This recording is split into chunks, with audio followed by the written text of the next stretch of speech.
আপনার নাম? সংঘমিতা দাস। কোথা থেকে আসছেন আপনি? আমি নিউ টাউন থেকে আসছি। কলকাতা শহরে তো রত্নের সম্ভার প্রচুর দোকানে আছে, রত্নকুবেরকেই কেন বেছে নিলেন?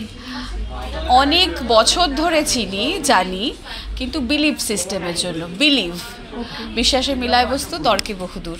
আমি যবে থেকে বিলিভ করতে শুরু করেছি এবং ম্যাডামের গাইডলাইন মেনে চলেছি এবং যবে থেকে আমি ইউজ করছি, দেখতেই পাচ্ছেন, তবে থেকে আমার ম্যাসিভ চেঞ্জ হয়েছে লাইফে। 90 ডিগ্রি অ্যাঙ্গেলে লাইফ চেঞ্জ হয়ে গেছে and I am very satisfied. And right now আমি ফরেন থেকে ফিরে এসেছি, ওকে।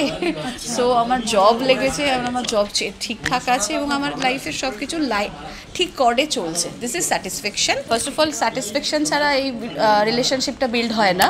সো এইটা দেখে উডবি কাস্টমারদের বলবো যে হ্যাঁ, বেশি এক্সপেকটেশনের থেকে বেটার হবে রুলস ফলো করা আর গাইডলাইন্স ফলো করা। যেটা বলবে, যেভাবে হবে, যেটা উপযুক্ত, যেটা দেবে, সেটাকে মেনে চললে কাজ বেশি হবে।